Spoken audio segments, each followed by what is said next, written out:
Welcome, guys, to the second episode of Mr. Mortgage Podcast. I'm Joe Campagna.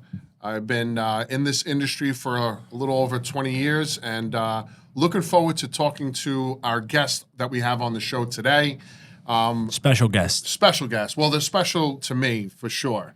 The state would define him as special as well. This is exactly what's going to happen today. I already see it. No good. But the lineup that we got is really, they're hardworking, been coworkers of mine for years, but truly are friends as well. And it's going to be an interesting show because I'd just like to get a good take of their perception of or what they're thinking on what's going on in this industry, in the mortgage industry. So let's introduce, to my left is Kevin Leota, the man, the myth, the legend. But Kevin's, how long have we been working together? Actually, this month is 10 years for me. So it's 10. Yeah. 10 years. Yeah. It's a long time.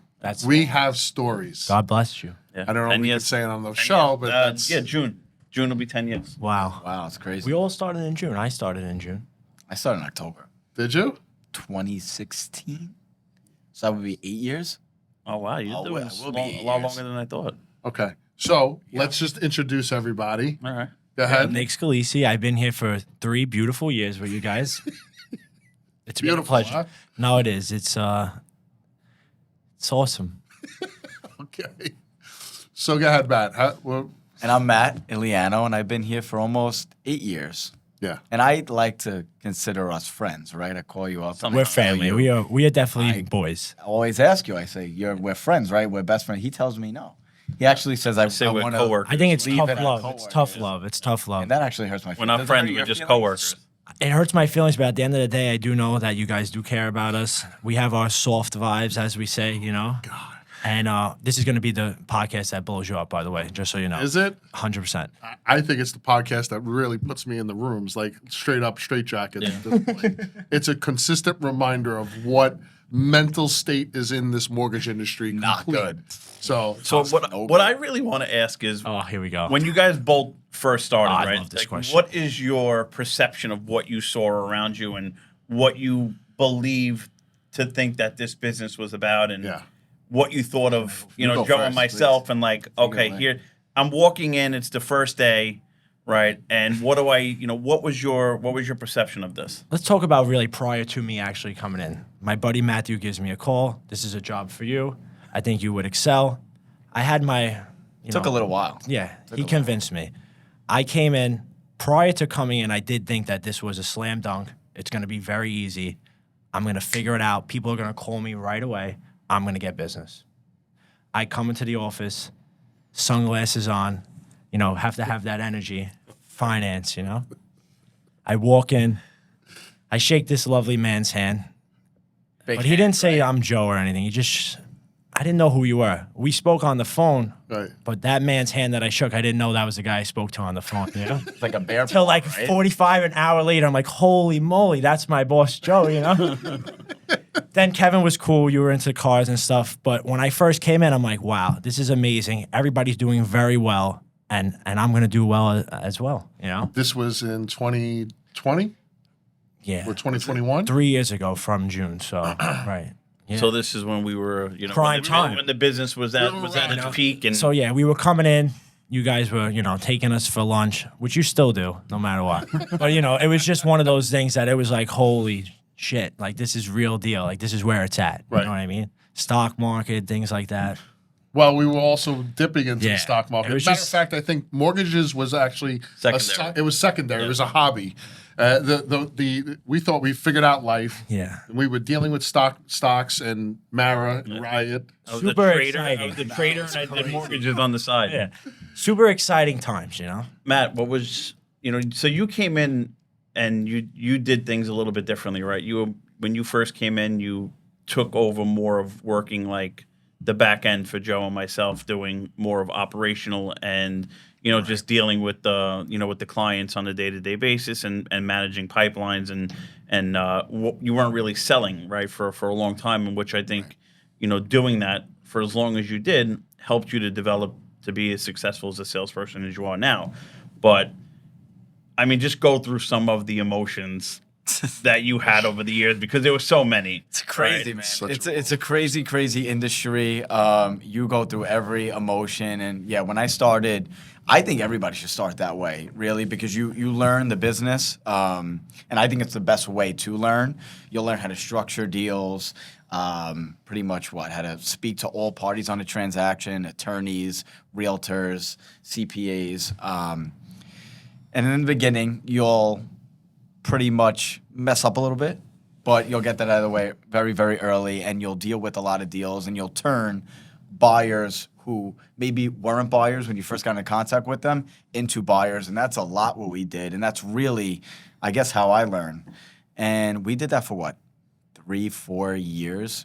Because pretty much when I started, we became a team, and it was Yeah. a year in or a year and a half in. So what year did you come in? 2016. So about October. 2017, 2018, I would say. And we had a big pipeline. We were all managing a pipeline together. And then eventually when I jumped into sales, I mean, we hit the ground running. But as far as emotions go, where do we begin? I don't even know. So I want you, you worked, at one point you were working for Joe and I, right? You know, that we were your two LOs that you were being an LOA for, loan officer assistant. Can I just say that God's not finished with me yet in anything that comes out of this conversation?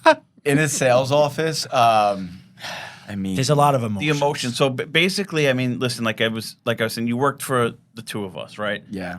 So what was how'd you handle two different emotions and two different attitudes? And Well, the question is, were they two different emotions? Well, listen, That's first off. Especially when you're dealing on a team, you have to know who to go to for certain situations, and you're dealing with mom And dad. and dad. We do say that all I the time. call mom first. Mom, Kev, And who? Kevin. Yeah. how do I go about this? And Kevin is very passive on things, understanding. We'll figure it out.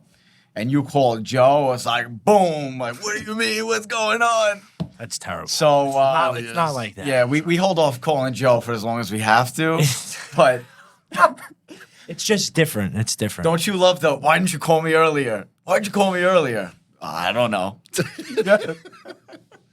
This industry is a high level, High pressure. high high pressure, intensity. high intensity, and I definitely grew within the years. I at least try to think that. I never seen that side of him. No. What never. side? No, stop. But in getting these deals done, I always thought of, and I bring it back to whenever there was a time that a situation where the train went off the tracks for whatever the reason may have been, I'm always thinking of that's a closing, one with relationships behind it. Right. And so when that happens, it just intensifies the moment of what do we have to do to fix this? And so my reactions at the very beginning may not have been the best. But what I can say in your defense, Matt always knew how to stir the pot, right? So Matt knew exactly what to say to get you fired up, right? And then when it happened, it was poor me. This guy's crazy. I can't. So I know it's just too good. Right. I mean, I know stir it up a little Matt must have quit at least 7 to 8 times.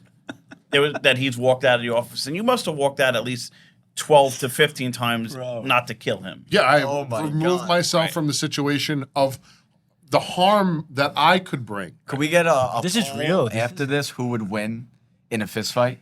Well, we know who would win, but let's talk about more of me being stuck in the middle and having the conversations after the brawl erupts. And it's Mom. Because you have to call mom. You have to call so mom. I would know. And then mom always speaks to dad at the end of the night. You know that. I would know Matt would leave the office, storm out and stomp his feet. And I knew within 15 minutes of him driving home, my phone was going to ring. So I would go out into the back. Yeah. Matt would call me, and we would have a therapy session.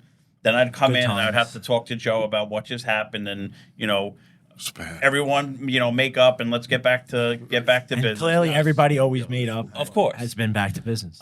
And I must say, working with Joe 10 years, out of all the arguments I've seen him get into with people, I don't think we've ever, maybe one little spat, but Yeah. I just know how to.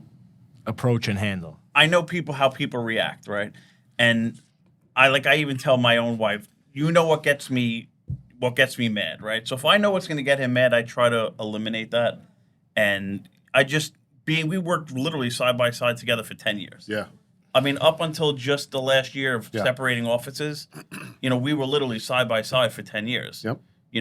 Many different things have happened to us, whether it was personal work. So it was almost, and I hate to say it, but it was almost like a brotherhood. Yeah, you of know? course. I mean, what it's it gone is. from, It really is.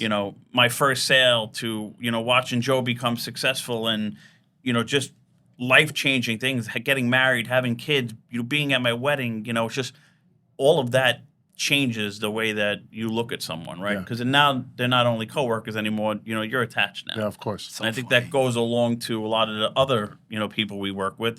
That's the way it became because most of us have been here for at least 7 or 8 years, if Yeah. not more. Which goes, they were I forget where I was listening to that, but me being with this particular group for 13 years, it says something. And then the same for you where you're 10, you're 8-ish, 7-ish, 8. Right. Right? So it says something for the group of people that we're with and the industry that we're in that, it's more of a stronger bond of just business.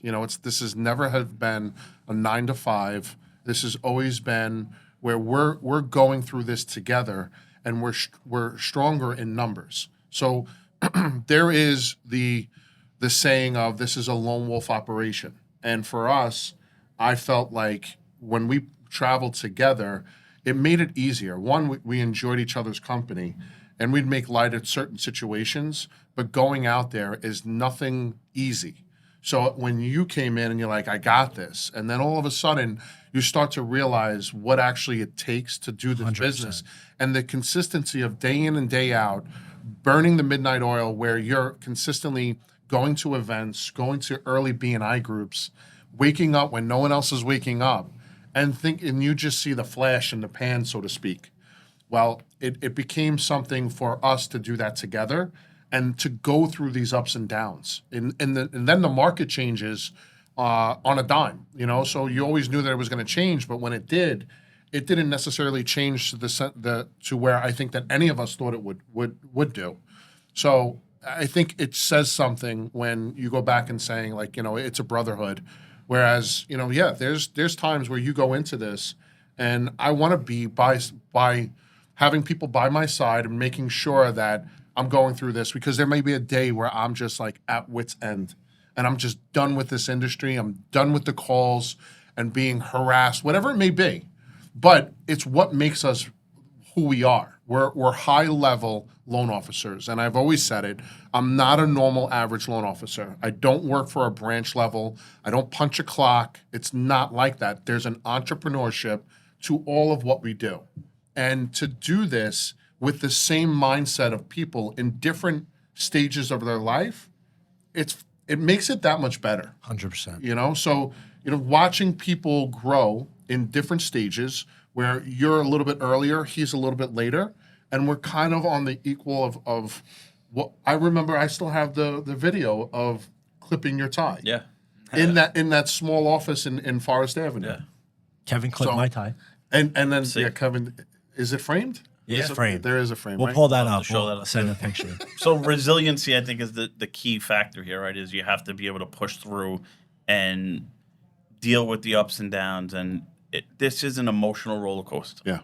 Because there's weeks that you feel on top of the world, you're doing everything right, everything's clicking, you're firing on all cylinders, and then you let off the gas just a little bit.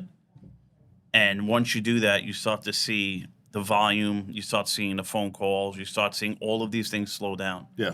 Right? And you say to yourself, like, I know if I let off the gas, this was going to happen, and I did it anyway. Yeah. So it's the emotion of going through that and saying, can I do this for the rest of my life?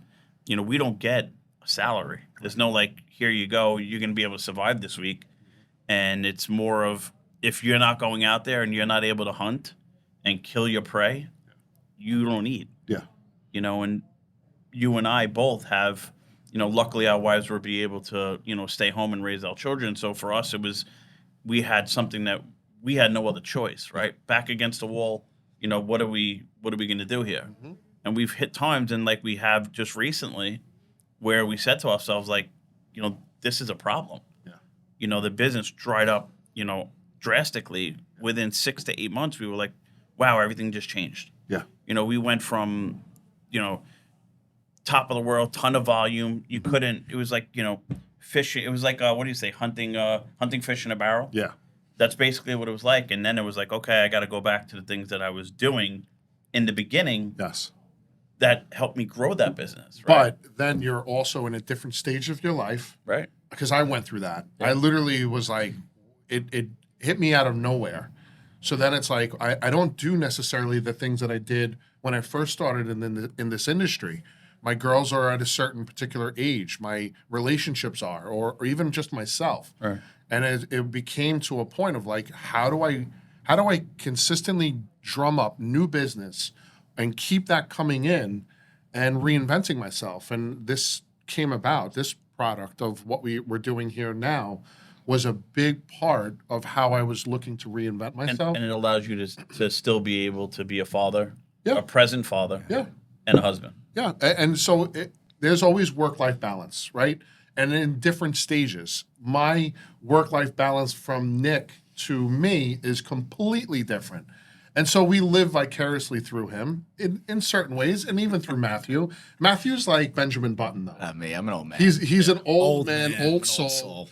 You know, he's actually, you know, You told me going that for a though. walk in the park at 6 a.m., coming home, you Listen, know, at his stopwatch. I enjoy hosing down the phone is- driveway, the cement, the Italian broomstick.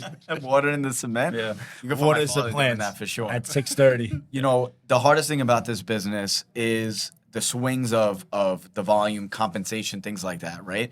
And it's when to identify or how to do the finder, the doer, and the keeper work. Yeah. You know, are we spending too much time on the loans, the doer work, where we're not Right. doing the finder work? And then are we doing the finder and the doer, but we're not retaining the clients and doing the keeper work? Right. So figuring out at what point or stage in the business we are and how It to takes some actually time to find the happy do medium. that is difficult, and that's what makes. Let me know when you find it.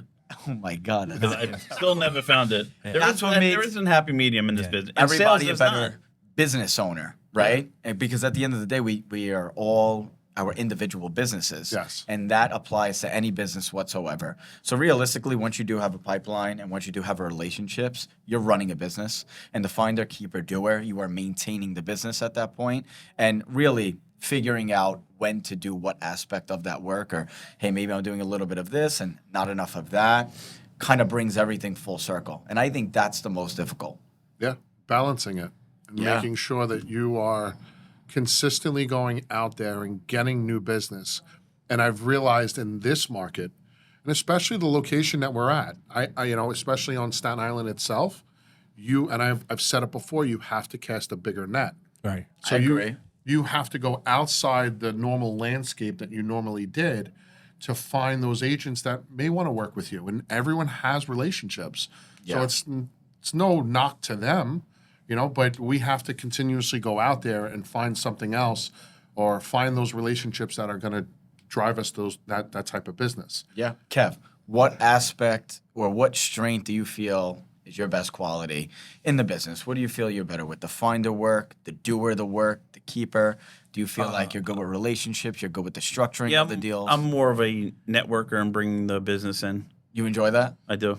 I mean, things have slowed down, right? Yeah. You know, Yeah. not only because of my personal life, but the business itself. COVID really changed things, and there's not as many networking events. And listen, when the business is slower, spending stops, right? So when spending stops, these events stop. You know, so you start to see the difference in where the volume is, and it all. You know, you look at. We used to have maybe at least 2 events a week. Yeah. You know, now you're lucky if you get 2 a month. When I first started, at least there was definitely 2 or 3 events a week that we could go to, that we were going to actively, and like you said, as a group, which makes it that much better. Like even going back to that whole having the reality check of this is not going to be so easy, right? Not having you guys in our corner would definitely, you know, change somebody's mind. I think. Yeah. You know, that makes me stay. You know. Yeah. And listen, 10 years into the Realistically. business, and I'm still doing open houses. Yeah. Right. Like you guys are You know, doing. still showing up and knocking on doors at offices, you know, every week, trying to develop new relationships or, you know, keeping my old ones alive and not allowing someone else to so it's like stray away because I'm not present. You know, in this business, it's, you know, out of sight, out of mind. Yeah, it'd be very different for us if you were telling us to do things, and then of course you guys weren't doing those same things. Yeah. Right. So like you said, when I first started, it was definitely a different market. You guys may not have had to do those types of things, but when this market turned around, the first thing I saw was you two jumping right back in doing it. So that shows me that, of course, doing those things has to work. So that motivates me to do them. You know? Yeah, it's a constant grind. Common sense. You know. Yeah. You know, your emotion creates emotion. So if you're not moving and you're not doing things and you're not trying to create, or, you know, as Joe did something like this, he wanted something different. He wanted a way to, you know, be able to network and not having to be out all the time, because that doesn't fit his personality anymore. So it's more of, you know, what can I do for people to see me without necessarily having to go knock on their door, considering real estate offices aren't the same as they once were. You know, real estate offices, you walk into them now, they're empty. Yeah. Mostly Yeah, we're people doing it. working from home. A lot of companies downsize. They don't have the office space like they once had.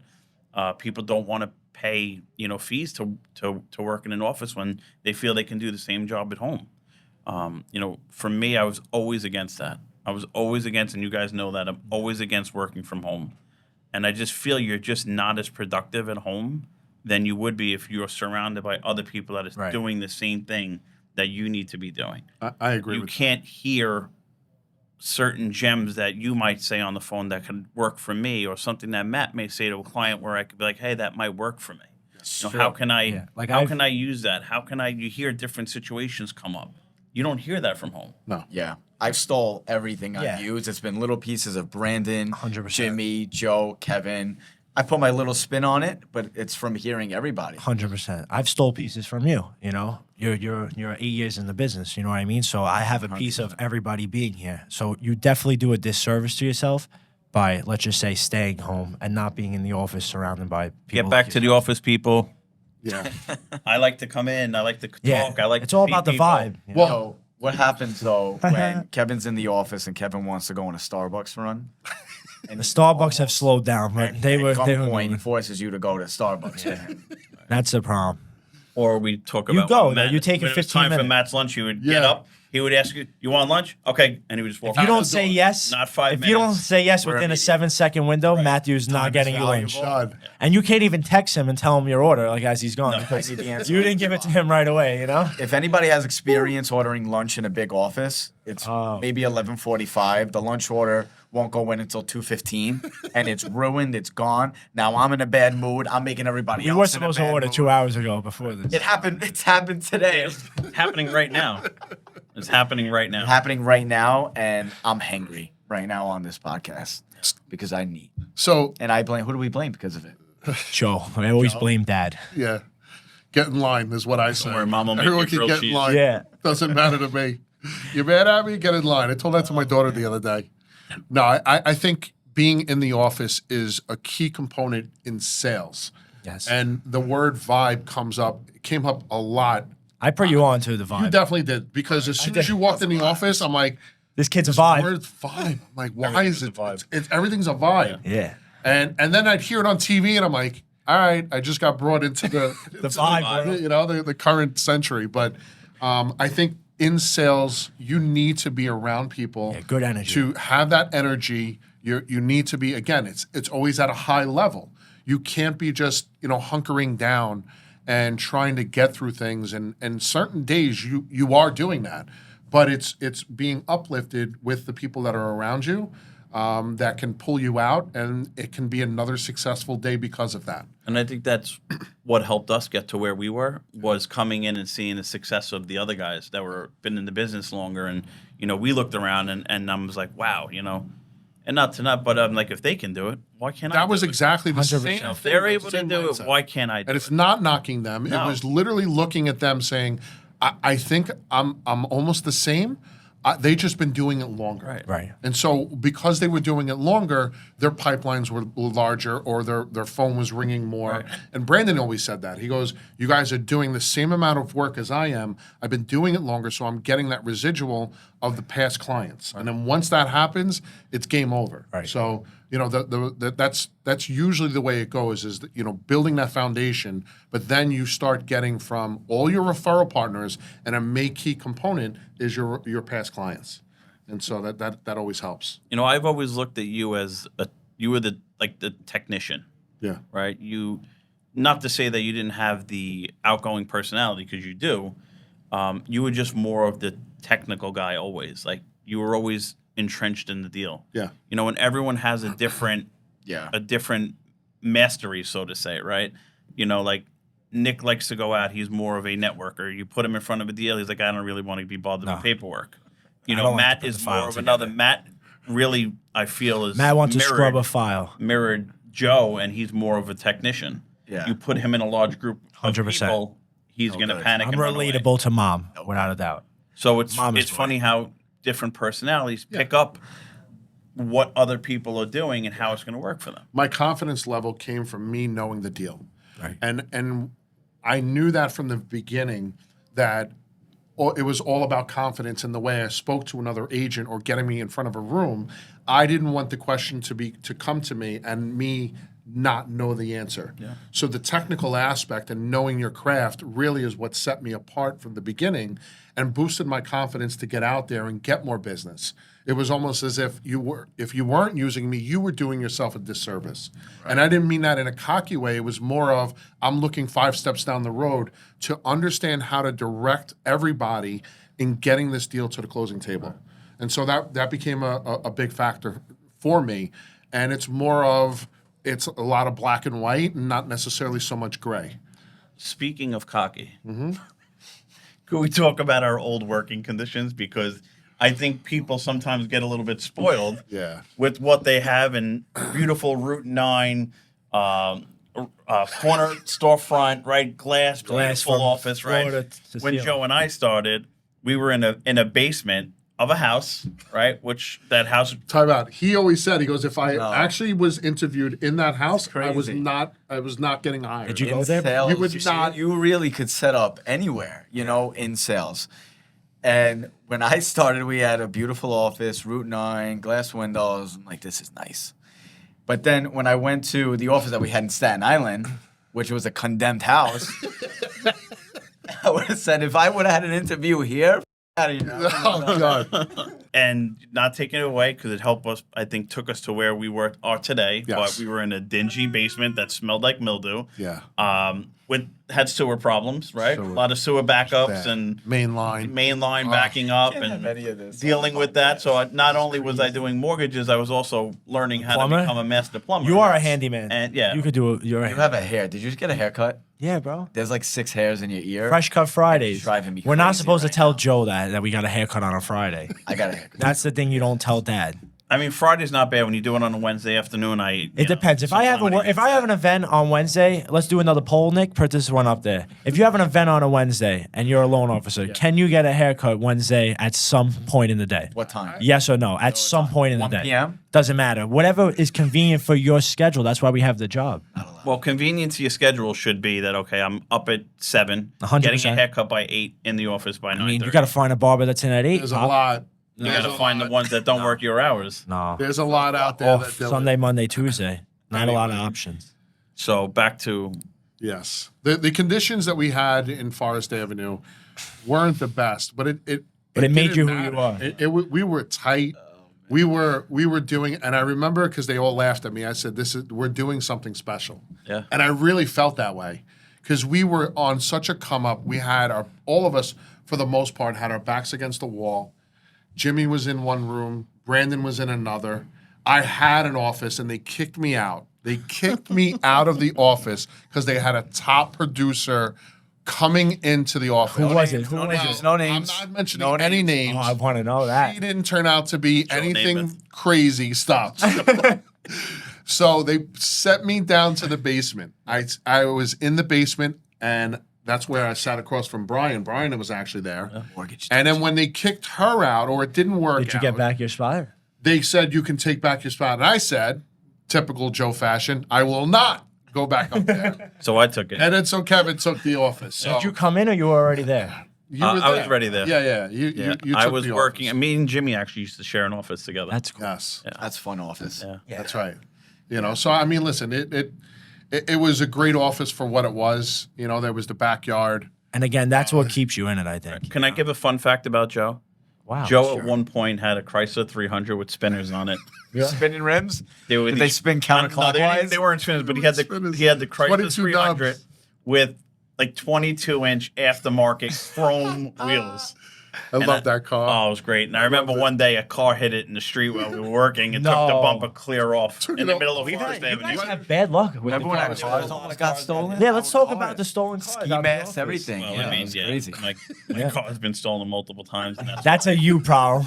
You know? that's why now I'm a proud Tesla owner. You can't steal it. Can't steal that. Another poll. Do you leave your keys in your car? Yes or no? Not today. No. Can't. Can't do it. Don't Otherwise, do that. Mine's in Irvington, New Jersey. Yep. Like Under a mine did. tarp. Oh, you Yes. too. I remember that. I have a good story. Can I say it? Go ahead. We have a few good stories about stolen cars. Poor Joe, got his car stolen out of his driveway. To sum it up, 3 days later, got a miraculous phone call that the car was found. This kid was so happy. Yes. Not even. This man was so happy. You looked like a kid. That's how happy you were. He called me up, Nikki, you got to come help me. We're going to go pick up the car. I'm like, wow, they found it? It's good to drive? Yeah, I mean, he said the car's here. Okay. Pick him up. He has his backpack on, sunglasses on. He's getting ready to go shopping afterwards. He has his whole day is planned out. I was excited because it was Like, a very brand new excited. car. What kind of car was it? He had a Tell me. beautiful X7 BMW. Brand new. Nice car. Beautiful car. So long story short, we go up there. We first have to go where? Where do we have to go first to get the car, sign it out? Police. The police department, I guess. He had to sign it out. We thought we were getting the car there. No. You got to go to the tow Long yard. story short, not the best neighborhood. So, we park the car. We go in. We wait an hour. We sign out. The guy tells us the car is ready to be picked up at the tow yard. Go to the tow yard. Ask the guy, where's the car? Are you going to pull it up to us? He looks at us sideways. He goes, I don't think the car is drivable. You're going to have to come see it. So now He looks at me. Crushed. He just looks at me, and I look at him, and I'm like, He laughed at us. The life was just drained from you. That's terrible. Are you going to drive the car out? No, you got to come look at it.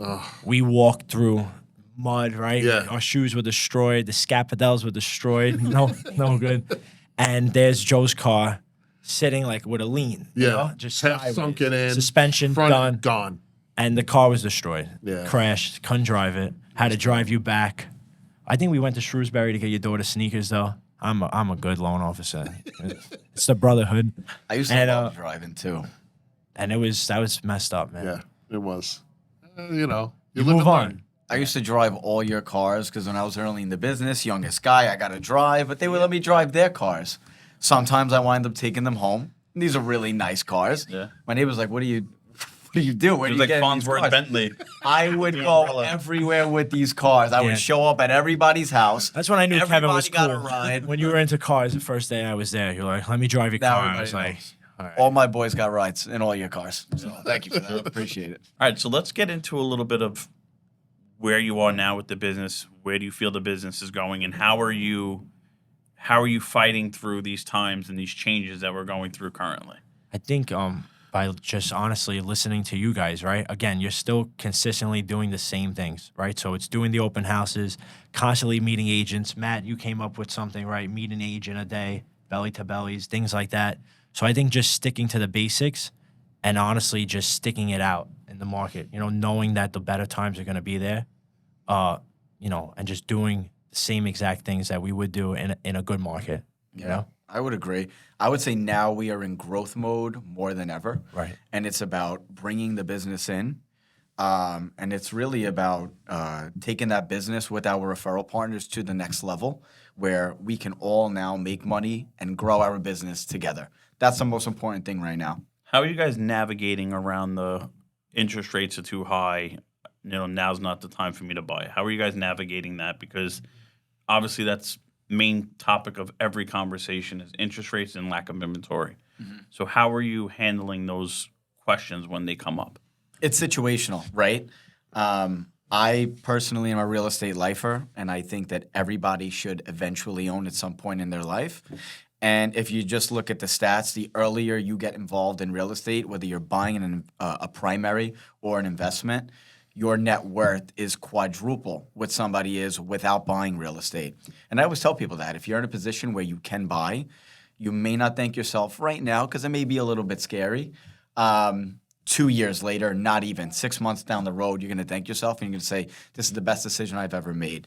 If you're a first-time home buyer, the rate shouldn't matter. You should not worry about what anybody else's rate is because simply they don't exist. They're not available. What is available is whatever the market rate is now. Correct. We will get you the best deal. We'll put you in the best program.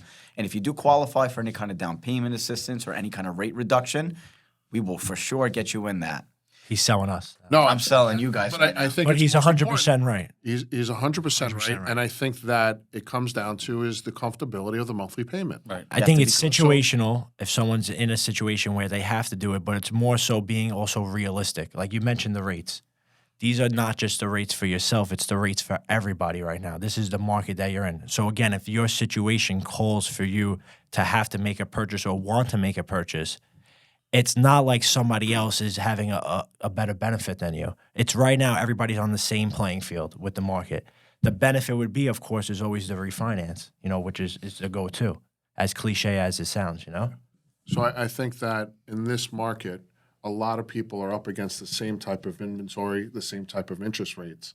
But it's those people that are really putting their best foot forward and trying to purchase now rather than later. I think you're going to have a harder time when this market or when the rates do drop. You're going to see a lot of people running into the market. A lot We've more seen that, competition. experienced that in 2019, 2020, 2021, 2022. Yeah. If you literally waited 6 months to a year to buy the same house, odds are the price increases every 6 months, depending on the price of the house, was between 25 and 50K that you would be paying more for Right. the house 6 months later. Right. So I remember having these conversations when COVID first started and prices started to go up, and people were saying, "Oh, there's going to be a crash. Right, they I'm were not hesitant. buying now. Prices are too high."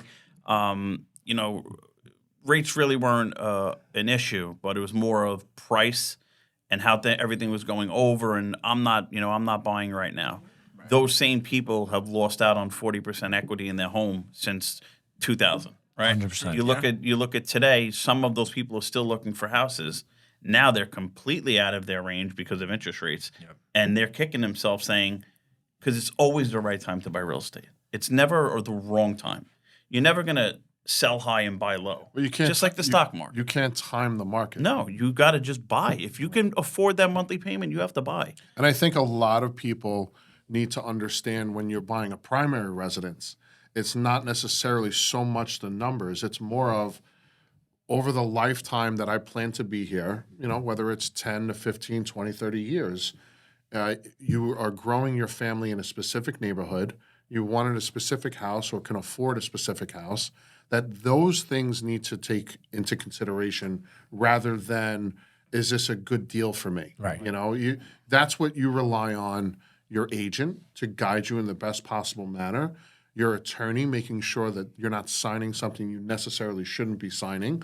And then also for our job is to make sure that what programs are out there for you. Is there assistance? Is there, what makes you go from 3.5 FHA to a conventional deal or a bond program? And from there it's trying to facilitate for our job in getting these borrowers into the best particular program that they deserve. And becoming an owner and having home ownership. So people, you have to realize that you can't look at a primary residence as an investment. Yeah. Over time, you're going to put a lot of money into your primary residence because you're living there. You want to make it yours. You want to make it comfortable. You don't walk away from a primary residence and say, "Hey, I made a ton of money." Right, on paper you did, but what about all the money that you put into the house? So you can't look at a primary residence saying, what am I going to make on it? How am I? An investment property, yes, right? Because you want to make sure you're keeping everything, all your expenses slim, and you're going to be able to at least cash flow, if not now, but when you can refinance and take, you're able to then at that point cash flow a little bit. But, people can't look at primary residence and saying, you can't look at it as an investment tool. It's not, So I think it's important that people have to really realize that, okay, it still beats, no matter what interest rates are, it beats renting, right? And obviously the cost of rent is through the roof, right? I know just because I have an investor property what you can get, and I don't kill my tenants because I rather somebody being able to make the monthly payment and not struggle to do so, Yeah. than to try and choke every last dollar out of them, and then once they fall behind, it's now you're stuck with paying that mortgage. So I think on a primary, going back to the primary residence, it's for a borrower to think you need shelter. So you start with I need to have a roof over my head. So whether I'm going to purchase my own home or I'm going to be renting, and then from there are perks that come with it. You'll hear accountants say, hey, I can't write anything else off, but purchase a house or have another kid.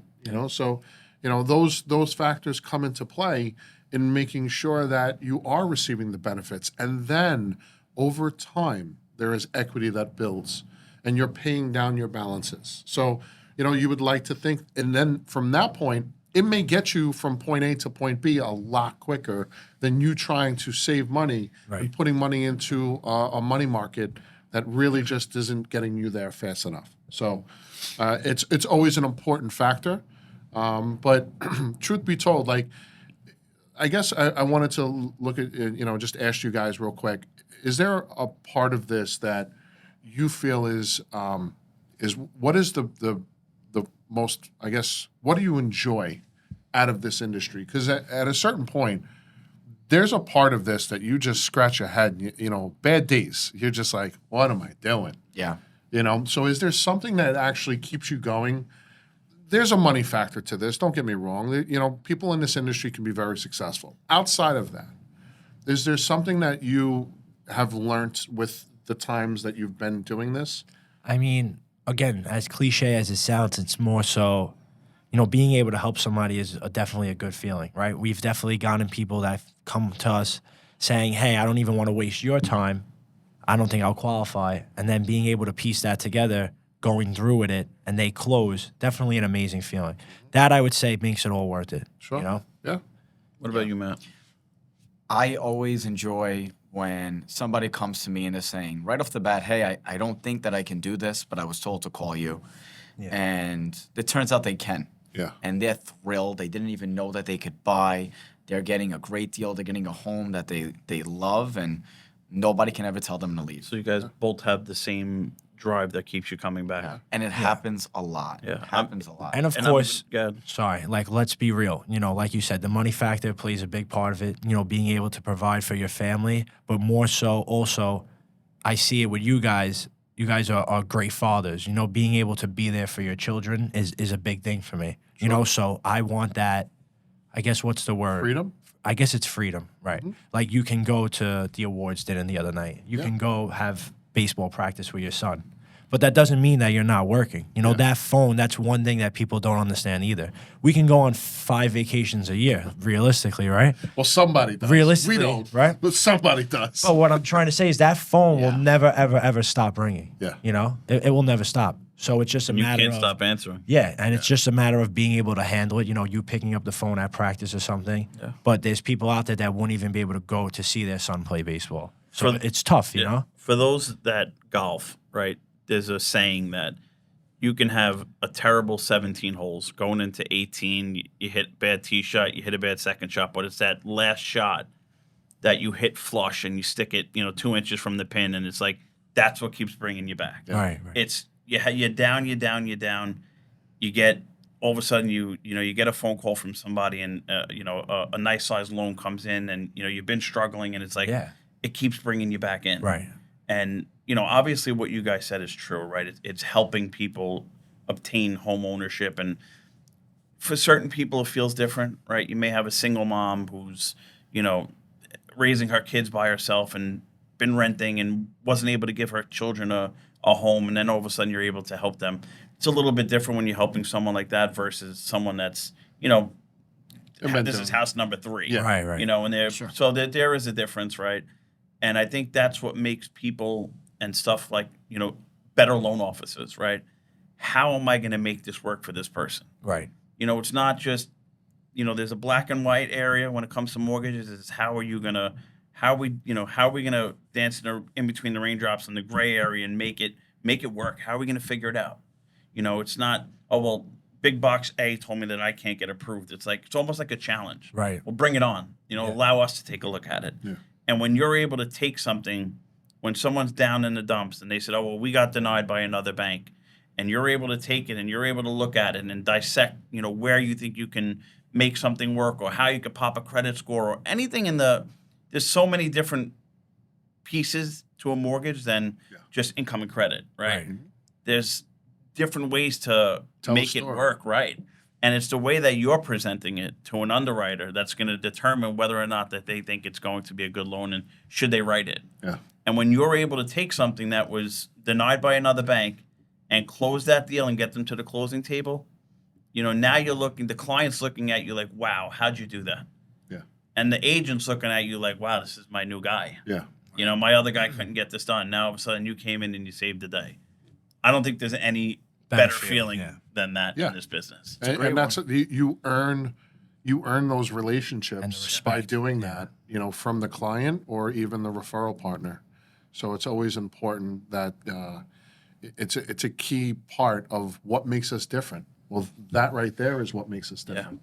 It's how am I stacking this file, telling the story to an underwriter that's different from, like you said, the bigger bank or whoever they initially went to from the beginning. So. Right. So when some of the things that I see that you guys getting feeling beat up or deterred or just getting down on yourself, and then some of the things are like well, I'm talking to all these agents and they all work with somebody. Yeah. When we were starting in the business, those same agents that we working with had people too. Right. Yeah. Right. So it's more of, okay, that's great. And I'm not looking to be your number one, but how do I become your number two? Because it's the way that you deliver yourself is how the agent is going to be able to deliver to their client why they should use you. Right. Right. Because not every personality fits the same people. Right. Not every bank has the same product. Not everybody has the same knowledge. So just because they already have a relationship doesn't mean that you can't find your way in. Right.